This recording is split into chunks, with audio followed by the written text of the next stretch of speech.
добрым утром. На часах 7:00, а значит, пришло время программы «Утро Якутии» на телеканалах «Якутия-24» и НВК «Саха». С вами Мадина Халикова.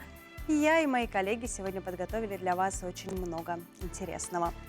За любимым завтраком вы узнаете, как проходит перепись населения в труднодоступных районах. Мы расскажем, какой будет неделя по мнению астрологов. А наш юрист подготовил полезную информацию о том, как правильно оформить наследство. И как же без гостей, сегодня к нашей программе присоединятся эксперты разных отраслей.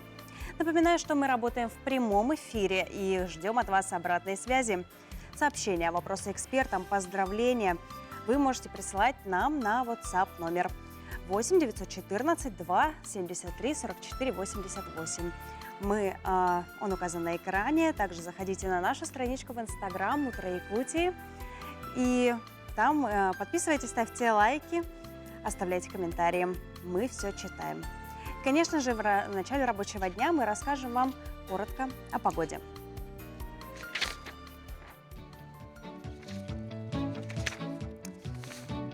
В центральных районах от -1 до +2. В Заречной группе от 0 до +2.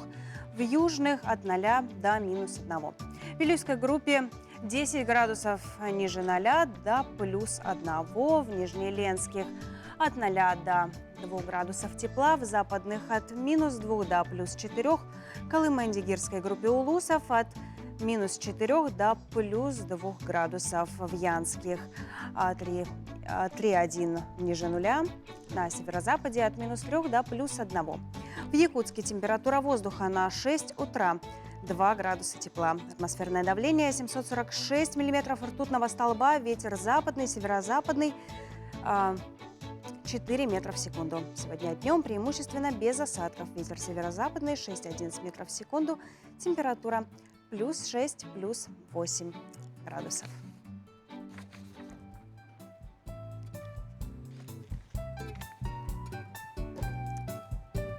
Успевайте насытиться последними лучами солнца. Осень вступает в свои права, поэтому, конечно же, витамин D нам всем необходим. Ну а о событиях дня сегодняшнего к этому часу нам расскажут коллеги из информационной службы. Я передаю им слово.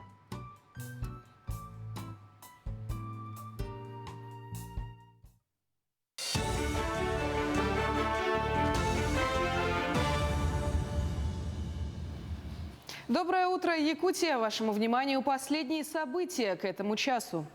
После подсчета голосов каждая участковая избирательная комиссия отчитывается о проделанной работе перед членами территориальной избирательной комиссии.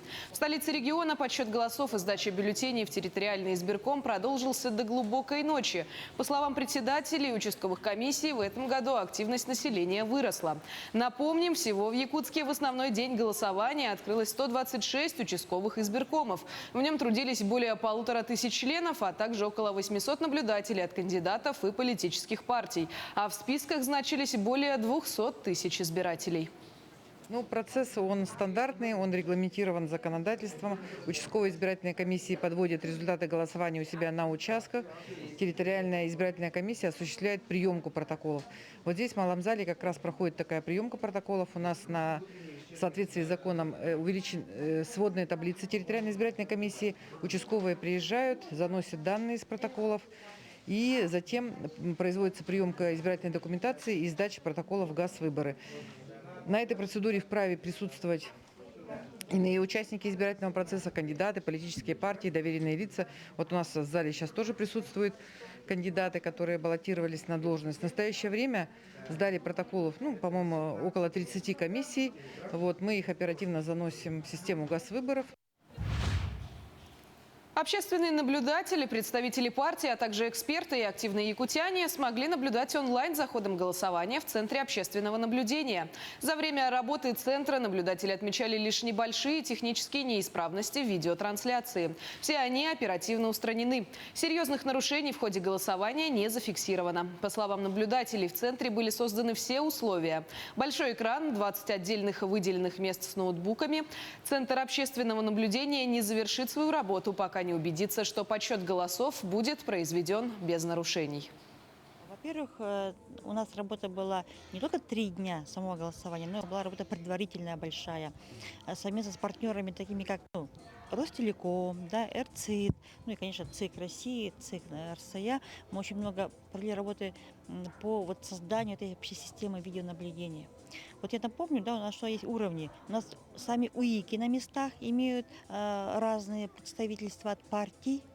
Там наблюдатели находятся 3 категорий: от партии, от одномандатников и от общественников. Вот мы, Общественная палата, с апреля проводили обучение. У нас на сегодня работает 2090 наблюдателей по всей республике. Это огромная армия молодых, энергичных, активных людей. Кроме того, это следующий уровень наблюдения, это видеонаблюдение. Вообще, мы с вами стоим на пороге новых открытий, цифровых технологий. Впервые вообще в стране, в Якутии, такая технология отрабатывается. 2 участковые больницы Амгинского района получили ключи от новых машин скорой помощи. На днях главному врачу Амгинской центральной районной больницы Михаилу Архипову в торжественной обстановке в Якутске вручили ключи от 2 новых машин скорой помощи. Автомобили приобретены по программе «Модернизация здравоохранения». Первыми ключи получили участковые больницы Самарсунского и Алтанского наслегов. Долгие годы они испытывали трудности при перевозке больных и анализов, так как старые машины все время нуждались в ремонте. Следует отметить, по этой же программе в ближайшие 4 года будут приобретены еще 8 новых машин скорой помощи. Вот эти машины предназначены для перевозки пациентов, передачи анализов и обслуживания медицинского работника на дому. В течение 5 лет мы еще дополнительно получим, кроме этого, 8 автомобилей. Это класс А. И в следующем году планируем дополнительно 2 реамобиля приобрести за счет модернизации здравоохранения. Сейчас работа ведется по документации.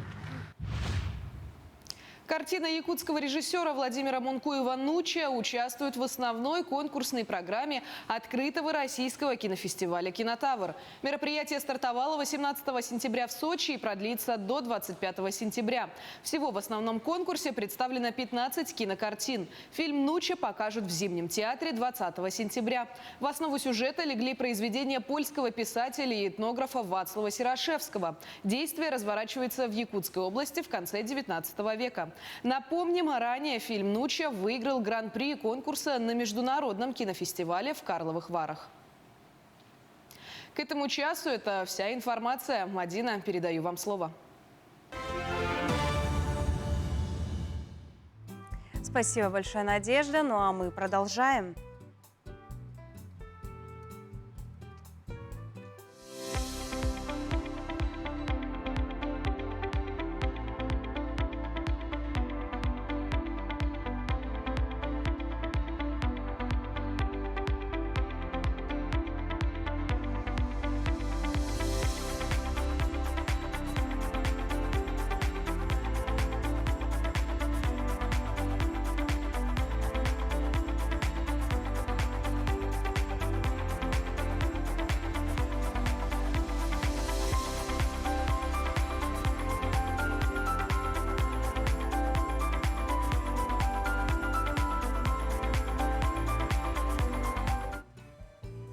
Действительно, выборы в Государственную Думу сегодня тема номер 1. И мы с коллегами продолжаем следить за ходом подсчета голосов и обязательно вам расскажем о результатах выборов в наших эфирах.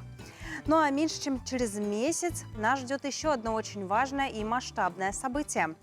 В стране начинается основной этап всероссийской переписи населения. Это будет первая цифровая и последняя письменная бумажная перепись. А в труднодоступных населенных пунктах Якутии уже перепись проходит. А как к масштабному событию десятилетия относятся якутяне и что изменилось с момента переписи, узнала наша съемочная группа, которая побывала в селе Качекацы. Часть наслегов Хангаласского района, несмотря на близость к Якутску, относится к труднодоступным местностям. От столицы их разделяет река Лена. Осенью во время ледостава добраться до них практически невозможно. Поэтому сейчас, пока ходят паромы, переписчикам важно успеть провести в этих наслегах всероссийскую перепись населения. В селе Качикадзе, по данным последней переписи 2010 года, проживало 1426 жителей. За 11 лет это количество сократилось более чем на 200 человек. Конечно, как и во всех на слегах республики нашей, идет немножечко отток молодежи. Молодежи что надо? Благоустройство, и именно чтобы жилье было с отоплением, со всеми удобствами. Несмотря на это, жизнь в Наслеге кипит. И с момента последней переписи здесь произошло много позитивных перемен. И это чувствуется на настроении сельчан. Переписчикам, они тоже местные, жители Наслега относятся благожелательно. Руслана Платонова большую часть дворов, которые у нее в плане, уже обошла. Сегодня пришла в семью Максимовых. Здорово! Перепись!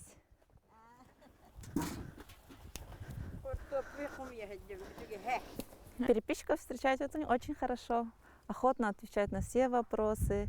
Вот, старшее поколение очень радуется, когда приходишь, разговариваем, долго сидим. Ну и так чай пьем, да, предлагают конфеты, шоколадки. Все проходит очень хорошо. Ответы на вопросы переписной анкеты особых трудностей не вызывают. Да они и простые. Образование, национальность, род занятий, источники доходов, семейное положение. Все данные счетчик вносит в новенький электронный планшет. Бумажные анкеты только на всякий случай. Первая цифровая перепись в стране даже в селах не вызывает удивления. Мобильная связь, интернет здесь давно не в новинку. Только вот многим, особенно в людям в возрасте, пока процедура участия в онлайн-переписи не совсем понятна. Новый способ у нас – перепись через портал госуслуги, на который каждый гражданин в основной период заходит и переписывает себя и всех членов своего домохозяйства. Это самый удобный и безопасный способ. В любое время, с любого устройства вы переписываете и себя, и всех членов своей семьи. Если же гражданин уже принял участие в переписи онлайн, то пришедший к нему переписчик только отметит у себя этот факт. В небольшом селе все друг друга знают. Новости доходят до всех со скоростью WhatsApp. Поэтому и объяснять, зачем нужны собираемые данные, особо не нужно. В селе с нетерпением ждут переоборудования котельной, который сейчас топится дорогим дизтопливом и обеспечивает теплом только полсела. Скоро здесь обещают провести тепло во все дома. Для этого переведут котельную на сжиженный газ. Если пилотный проект окажется успешным, его распространят на другие села республики, куда магистральные газопроводы не протянуть. Сейчас же с отоплением, с печным отоплением невозможно ничего создавать, какие-то предприятия. Газ придет, и улучшится вся жизнь. Очень ждут, сельчане очень ждут этого. Чтобы строить социально-экономические планы и их корректировать, нужны новые данные, которые собираются во время проведения всероссийской переписи населения. До конца сентября перепись проведут во всех труднодоступных населенных пунктах республики. А основной этап пройдет с 15 октября по 14 ноября этого года, по итогам которой актуализируют данные о численности населения, его составе, по республике и по каждому муниципальному образованию. Туяра Филиппова, Георгий Григорьев, Качикадзе, Хангаласский район. Это «Утро Якутии». В студии с вами по-прежнему Мадина Халикова, и мы продолжаем. Расскажите, какой ваш утренний ритуал? Мое утро не обходится без зарядки и разминки. Поддерживать себя в форме мне помогает даже 15-минутное занятие спортом. И сейчас предлагаем вам размяться с нашим фитнес-тренером Александрой Васильевой. Доброе утро, друзья! Меня зовут Александра, я фитнес-тренер спортивного клуба «Стафит», и сегодня я предлагаю вам тренировку для всего тела. Поехали!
наша тренировка закончена.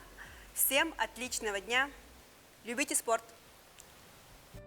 Сразу несколько конкурсов для молодых ученых и инноваторов в ближайшее время пройдут в Якутии. Недавно начался прием заявок на участие в конкурсе «Умник-2021», где молодые ученые могут получить 500 000 рублей на реализацию своих проектов. Также в скором времени пройдет федеральный конкурс «Старт» и программа «Навигатор инноватора».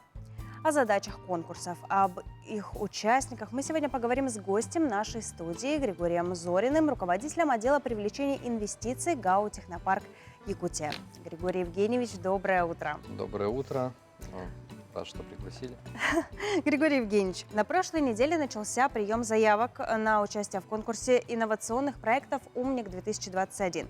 Организаторами являются Технопарк Якутия и Фонд содействия развитию малых форм предприятий в научно-технической сфере. Расскажите, пожалуйста, подробнее об этом конкурсе.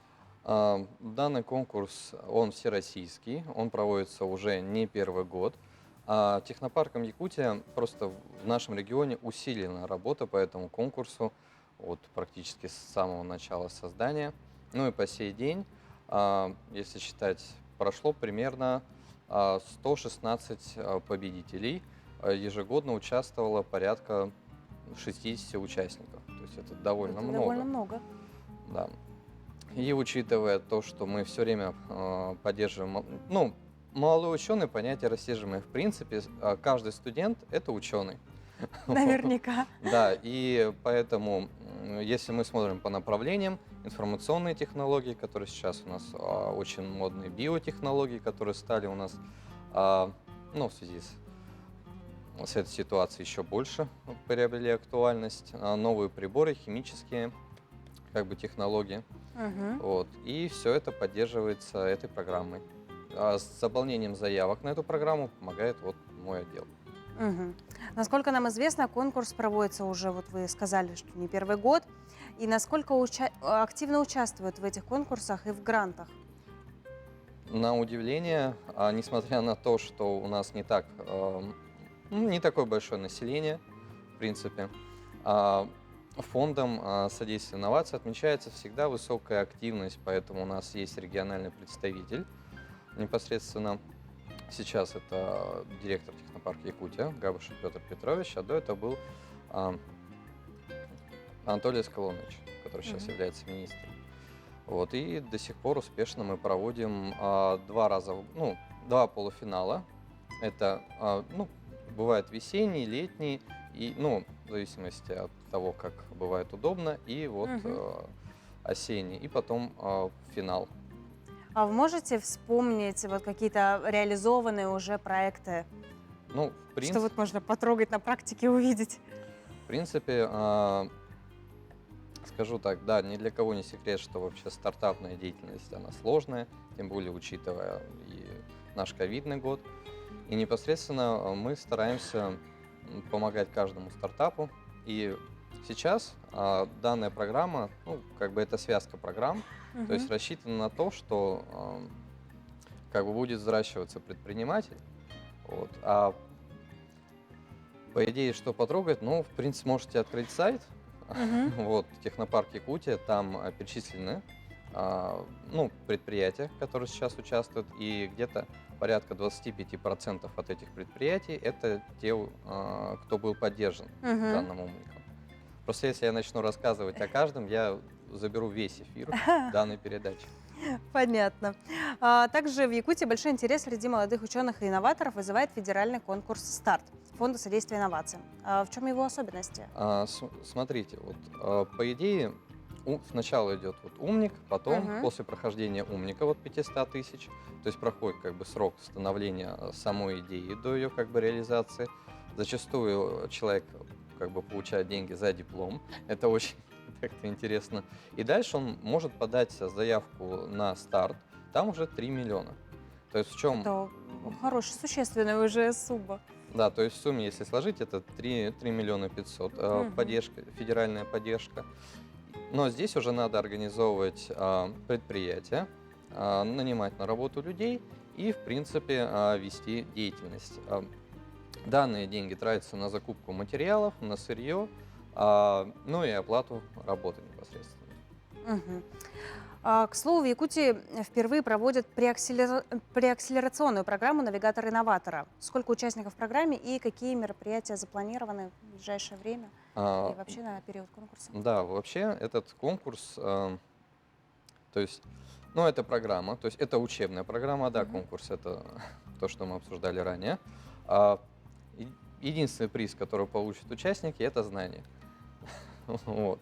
Знания, благодаря которым, почему мы говорим, что это связка, они могут подать на умник и на старт непосредственно.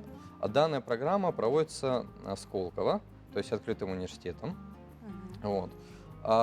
Данные соглашения о проведении данной программы были заключены еще в мае месяце на стартап-вилледже, который проходил в Москве.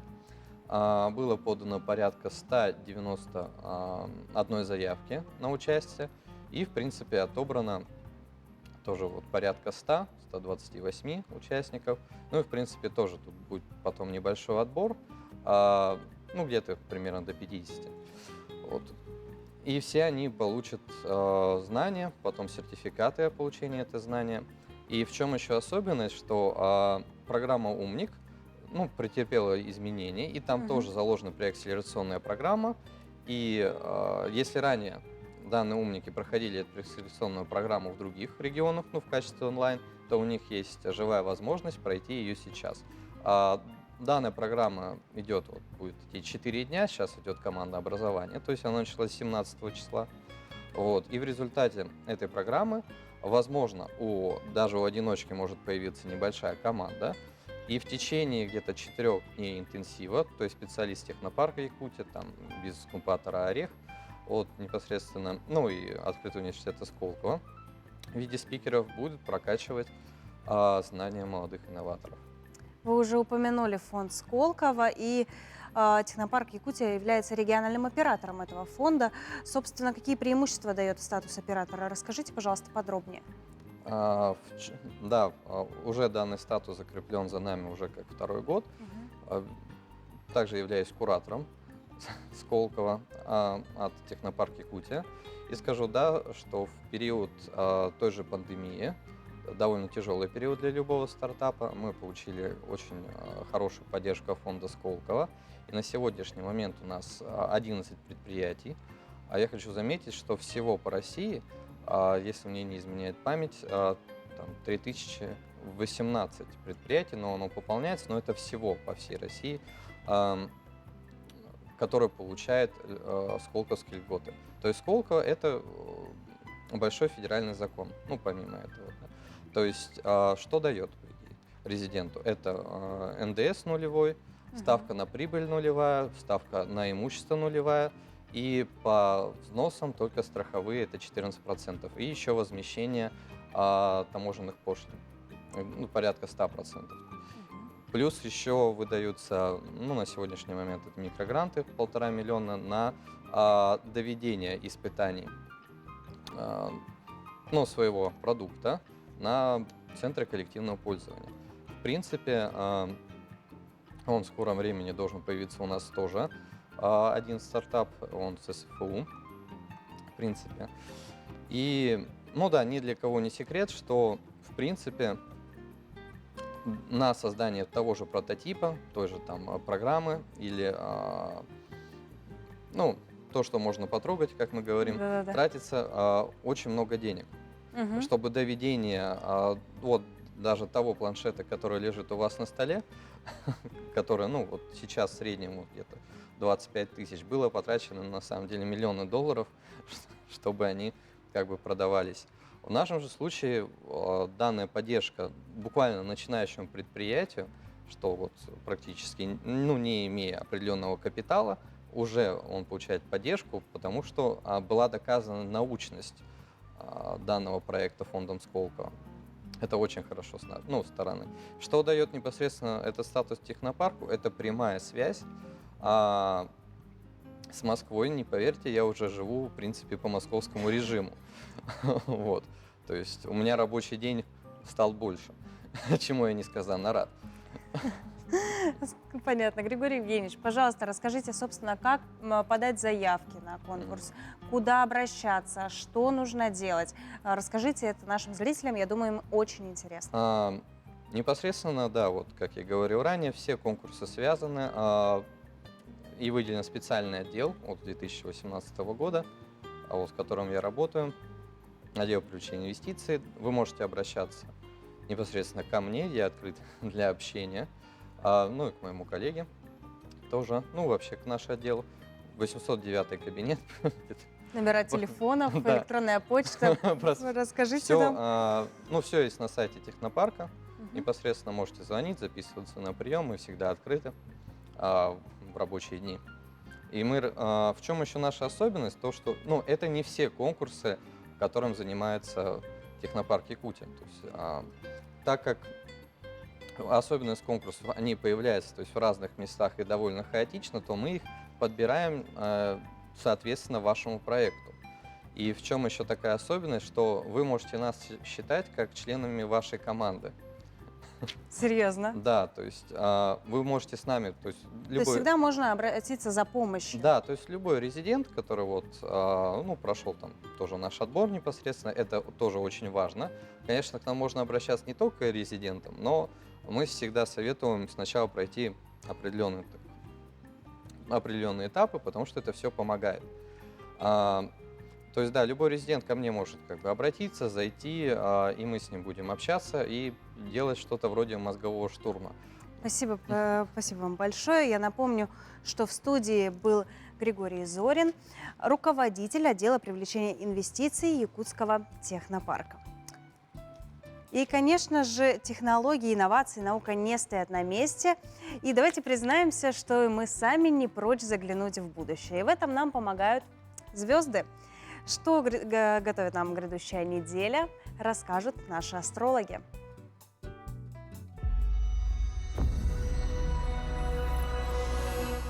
Овны, в течение недели у вас появятся новые благоприятные возможности. Это будет хорошее время для путешествий с близкими. Ваши профессиональные отношения с людьми будут иметь хорошее развитие. Но будьте осторожны, не вступайте в финансовые конфликты. Тельцы. Неделя потребует от вас практических и продуманных действий и реакций. Попытайтесь пойти на компромисс, смягчить негатив ситуации и найти выход из нее с большим количеством здравого смысла. Близнецы, ваши обязательства в отношении имущества будут иметь сложное и непредсказуемое развитие, а также некоторое неожиданное разочарование. Но в конечном итоге вам удастся выйти победителем. В течение недели обратите внимание на свое здоровье. Выходные рекомендуется провести в хорошей компании на свежем воздухе. Раки, на этой неделе не поддавайтесь пессимистическим или подавленным настроениям, что бы вы ни испытывали. В настоящее время вы вносите позитивные изменения в свою жизнь. Возможно, этот вклад не такой уж и большой, но он будет достаточно важным, чтобы ориентироваться в других важных событиях и изменениях в вашей жизни. Львы, вы сможете насладиться приобретением или хорошими новостями в своем доме, которые могут быть важными для всей вашей семьи. Это будет благоприятная неделя для имущественных обязательств, для покупки или продажи вещей и имущества. Вам придется отказаться от некоторых своих планов, что на данный момент будет лучшим действием с вашей стороны. Девы, подумайте о том, что вы хотите и что вы можете сделать для стабилизации отношений, а также о том, возможно ли компромиссы с вашей стороны. В течение недели навестите родственника или давнего друга. Сейчас ему как никогда нужна и важна ваша поддержка. Весы, ожидайте интересных и эмоциональных событий. Это будет благоприятная неделя для новых начинаний и решений, связанных с будущими изменениями. В работе вы можете ожидать появления новых людей в качестве коллег, менеджеров или клиентов. Скорпионы, у вас впереди неделя, в которой будут решаться будущее важных личных или профессиональных отношений. Многие из вас будут путешествовать или встречать гостей из другого города. Вам предстоит принять непростое решение. Вы сможете удивить людей, которые являются для вас старыми друзьями или знакомыми. Возможно, неожиданная встреча. Стрельцы, вы будете очень настойчивы в выполнении важных для вас планов и обязательств. Многие представители вашего знака будут использовать свое воображение, чтобы порадовать кого-то приятным сюрпризом или подарком. Козероги, на этой неделе вы будете чаще встречаться с людьми, которым необходимо решить свои серьезные проблемы. Некоторые из ваших основных планов будут связаны с деньгами, вашими материальными интересами или обязательствами. Некоторые из вас будут вкладывать средства в улучшение своего дома. Водолеи, вы можете получить предложение о новой работе или вам предложат новую должность. Возникнет потребность в контактах с людьми из разных профессиональных сфер, что в свою очередь обогатит вас новой и полезной информацией. Неделя обещает быть насыщенной, у вас будет несколько интересных встреч. Рыбы, это будет благоприятная неделя для достижения профессионального успеха, особенно если ваша работа связана с путешествиями. Хорошее время для начала новой работы, даже если для этого потребуется поездка или переезд в другой город. В связи с этим у вас будет больше расходов, чем доходов, но это не будет долгосрочной тенденцией.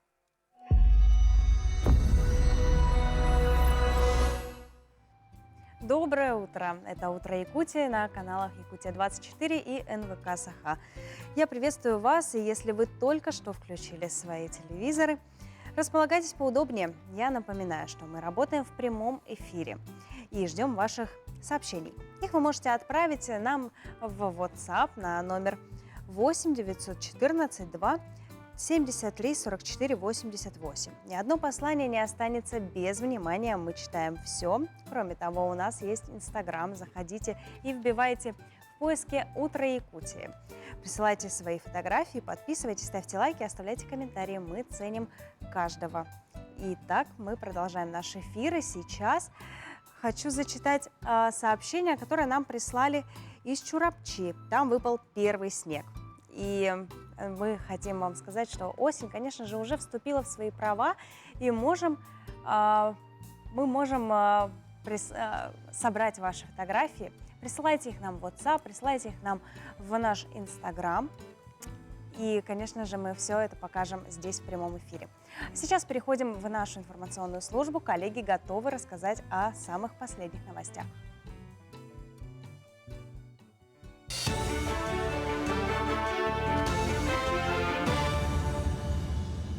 Доброе утро, Якутия! Последние новости к этому часу. В Харанском наследии Мегино-Кангаласского района открыли бюст видному государственному и общественному деятелю Якутии Аялу Степанову. Свой путь становления Аял Степанов начинал с самого детства в родном Мегино-Кангаласском районе. Именно там были заложены истоки его любви к родной земле и патриотические чувства гражданина республики. Аял Степанов был профессионалом, организатором аграрной науки и производства. Душой и сердцем Аял Иванович был истинным патриотом своей родины, своего села. Он всегда думал и заботился о селянах, о развитии сельского хозяйства. Мы будем всегда помнить нашего коллегу, друга Аяла Ивановича Степанова. В Ленске закатывают в асфальт участок дороги возле храма. Это отрезок улицы Каландришвили от кольцевой развязки до набережной. Общей площадью 1700 квадратных метров. Все контракты по асфальтированию дорог в этом году были заключены в поздние сроки, поэтому на объект подрядчик вышел только в сентябре. На этом небольшом участке работает 5 единиц техники. Асфальт укладывают в соответствии с техзаданием в 2 слоя толщиной 8 сантиметров. Материал мы заказывали с Ангарского НПЗ. Материал к нам пришел все строго по договору, то есть 4 августа наш контейнер пришел и был погружен в Киринский речной порт. Но в связи с чрезвычайными ситуациями, которые у нас тут происходили, да, межрегиональный ЧС, который был объявлен, наш контейнер в город Ленск поступил только 2 сентября. То есть это нонсенс, целый месяц он практически у нас шел с Усть-Кута до города Ленска. 3 якутских легионера сборной Беларуси выступят на чемпионате мира в Норвегии. Соревнования пройдут со 2 по 10 октября по 3 стилям борьбы – греко-римская, вольная и женская. Ранее спортсмены стали победителями международного турнира Гран-при «Александр Медведь». Якутский клуб «Арктика» потерпел крупное поражение от уссурийского «Локомотива» в матче 16-го тура Дальневосточной юношеской футбольной лиги. Встреча прошла в Якутске на стадионе Туймада и завершилась со счетом 10-1. Единственный мяч забил якутянин Артем Турляков. По итогам 16 туров «Арктика» занимает 9-е место в турнирной таблице лиги, имея в активе 8 очков. «Локомотив» идет на 6-й позиции, набрав 21 пункт. В следующем туре якутяне сойдутся с «Океаном» из Находки. Матч пройдет в Якутске 26 сентября. Где-то, может, чего-то немножечко не хватает. В следующем году, я думаю, мы возьмем первое место. Тренироваться, закончить сезон, более-менее оставшиеся игры выиграть, закрепиться хотя бы где-нибудь в середине, а в следующем году тренироваться и побеждать. Первый год играем, сейчас ознакомливаемся с турниром, что происходит, как тут все, какие команды, познаем уровень. А в следующем году уже, я думаю, на опыте должны выигрывать.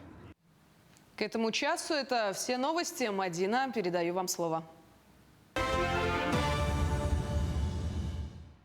Спасибо, Надежда. А мы продолжаем наш выпуск. И вступление в наследство не самое эмоционально легкое мероприятие, но в этой жизни нужно быть готовым ко всему.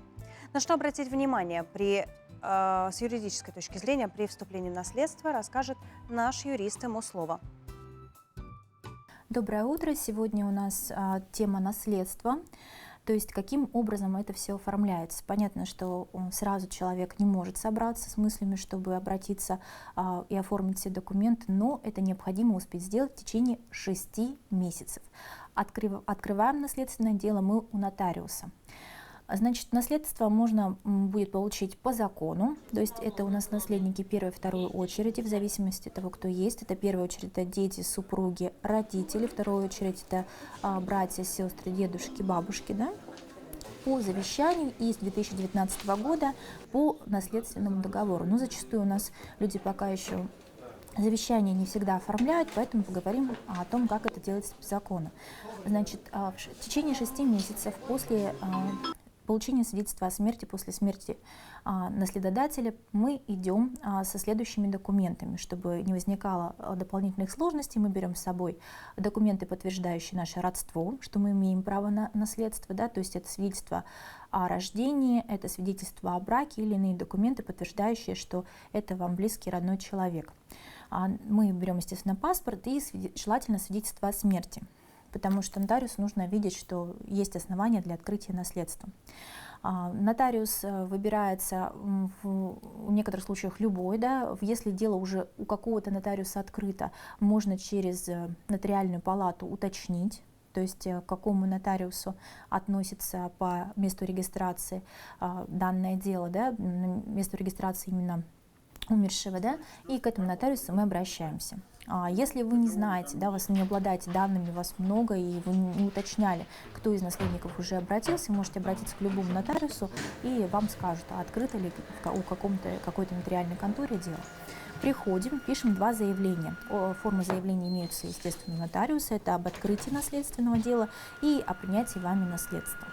Дело открывают, и далее идет в течение 6 месяцев сбор документов, то есть какое имущество принадлежало умершему, то есть какие были счета открыты, какие долги имеются. Помним, что мы наследуем не только денежные средства и имущество, но мы также наследуем задолженность в банке, в микрофинансовых организациях, по коммунальным платежам за имущество и по налогам. То есть в рамках той суммы, которую вы унаследуете, вы также наследуете и долги. Об этом нужно всегда помнить. Поэтому, как правило, просят соразмерно оценить стоимость наследства, то есть то имущество, которое вы наследуете, и денежные средства, и размер задолженности.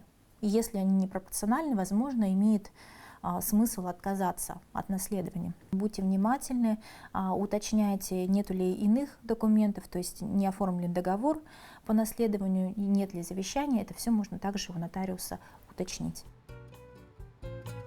Спасибо нашему юристу.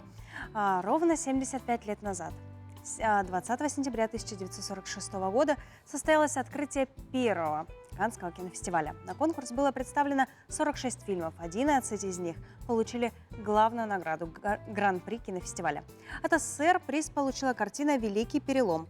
О том, какие еще знаковые события произошли 20 сентября, расскажем в нашей рубрике далее.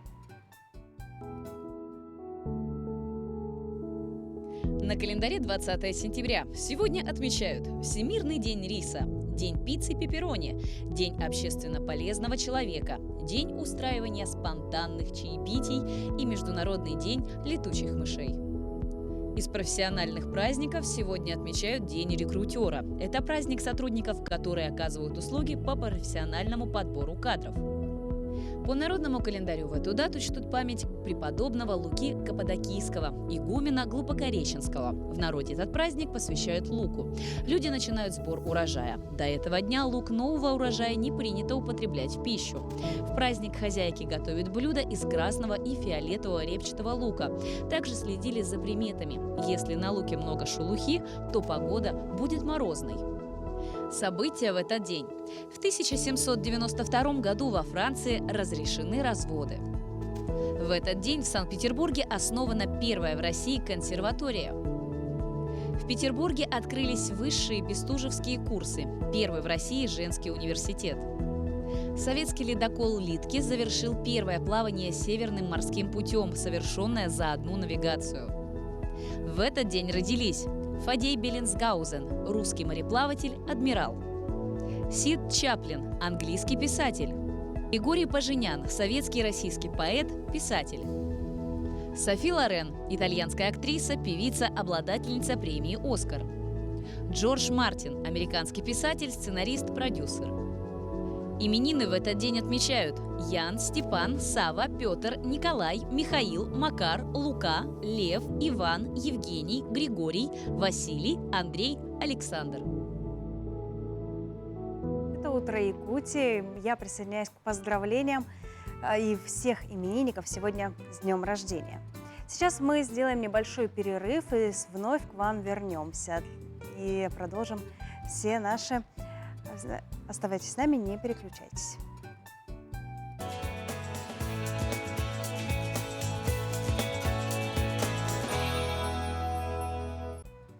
В Хангаласском районе заработал обновленный асфальтобетонный завод. Сырье направляет на ремонт федеральной трассы Лена. И в эти дни предприятие «Труд» завершает первый сезон и уже строит планы на будущий. На этом месте асфальтовый завод начал работать еще в советское время. Но потом, как и многие производства, в то время предприятие закрылось. В этом году его работу возобновил бывший инженер того завода, ныне генеральный директор общества «Труд» Анатолий Миненко.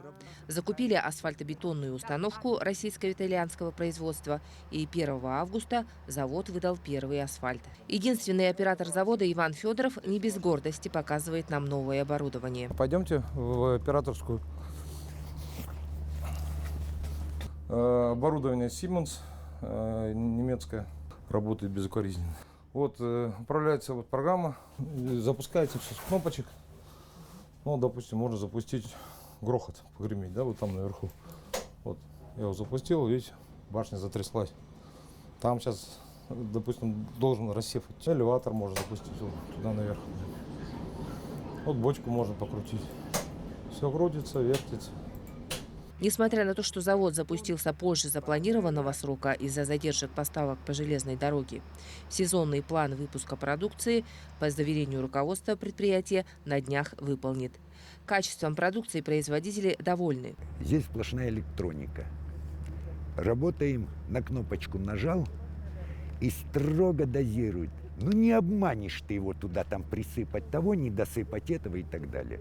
Вот это отличие заводов, вот этих от советского. Современные технологии производства позволяют еще и упростить весь процесс. Вот отсюда он поступает тот сушильный барабан, и потом вот в этой большой квадратной трубе, элеватор называется, засыпается наверх. Там вот стоит тот сам грохот, который рассеивает инертный материал и дозирует их в эти бункера. Бункера потом дозируется смеситель. Со смесителя уже выход асфальта готовый. Единственная проблема, с чем столкнулись на заводе – придирчивость в кавычках точной техники. Специалисты 1,5 дня ломали головы, почему же время от времени отказывается работать система. Причиной оказалось скачущее напряжение в электросетях. Вместо 220 вольт 197. Вот откуда. А здесь итальянские форсунки стоят, которые максимум плюс-минус 4 вольта.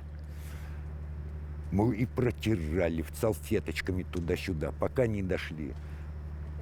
Хорошо, что купили вот этот дизель 320 киловатт, японский. Выдает строго, и голова не болит, и никакой проблемы, никаких сбоев. Если и дальше не будет сбоев, то работой предприятие как минимум на ближайшую пятилетку обеспечено. Помимо основной работы, это содержание 108 километров федеральной дороги М-56, договорились о поставках с компанией «Дорис», ремонтирующей улицы в Якутске. Помимо этого, предприятие надеется и на республиканские заказы. Так что объемы выпуска асфальта планируют увеличить в следующем году как минимум в 3 раза. Туяра Филиппова, Георгий Григорьев, Хангаласский улус. Несмотря на то, что дачный сезон уже подошел к концу, все соленья и варенья собраны, приготовлены. Многие дачники, конечно, не спешат покидать свои огороды. И сегодня в нашей рубрике мы расскажем, как сделать свои домики еще уютнее и красивее. Доброе утро, уважаемые телезрители и уважаемые дачники. Сегодня мы немножко отвлечемся от наших овощей, цветов, земли и займемся более приятным занятием. Для меня вот это занятие очень приятное. И сегодня я расскажу, и многие, может, это уже делают, как свой дачный дом своими руками украсить и потом этими изделиями даже любоваться. В этом доме потом легко отдыхать после работы и смотреть, и на будущие планы еще строить. Вот мы свой дом украсили своими картинами. Я купила ткани, которые подходящие для картин. У нас кухня дачная вся в божьих коровках, поэтому вот такую ткань с божьими коровками купила. На машинке швейной внизу пришила подклад ей, чтобы она более плотная была. Это бязь. Альберт Петрович сделал рамки. Просто они делаются из стальника, но не из сухого. Надо немножко его или помочить, или влажной где-то срезать, где ненужные стоят. Вот. И сделал такую рамку. Немножко края закруглил и просто шурупами вот здесь свернул их. То получается такая рамка. Вам нужно будет сделать рамку по картине или по той размерам, по тем, которые вы сделаете из ткани. Когда вы сделаете такую рамку, внутрь вложите то, что у вас есть, какая картина. Вот у нас были готовые вот такие, купили мы. Это подставки на стол, видимо, что-то вот такое. Здесь разные они. И мы вот сделали по ним вот такие рамки. И тоже сверлом маленьким муж сделал вот такие дырочки. Чтобы не прокалывать иглой, он сделал вот такие. И очень удобно. Делать это все быстро можно. Затем вот берем любую, можно взять цветную нить, вот такие. Можно шелковые взять, как вот у нас мы тогда брали. И мы вот к этой рамке мы начинаем приделывать картину. Вот в рамку вложите вот так. Вот видите, какие расстояния здесь? Вот так этого придерживаетесь. Но не нужно, если вдруг вы сбились, или на одну сторону больше ушло, на другую меньше, можно нитки эти подтянуть. И в конце все можно уравнять все. Это очень легко делается. Вот так мы берем и обматываем вокруг рамки, и иглу заводим не вперед, а назад нитки.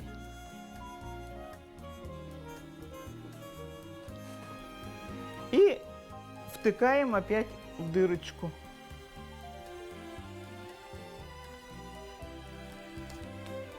Иголку можно взять, у меня толстая игла продают. Вот так. Опять выходим на рамку, опять выходим за нитку иглу, вводим и вводим опять в эту проделанную дырочку. И так мы до конца делаем.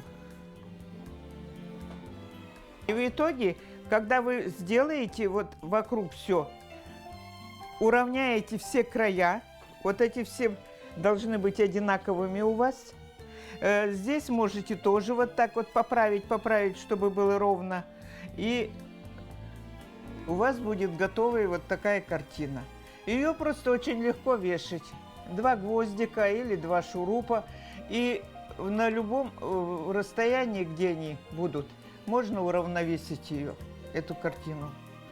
Картины подходят, допустим, вот эти подходят куда-то там в вестибюле или где-то в прихожей на даче там, вот.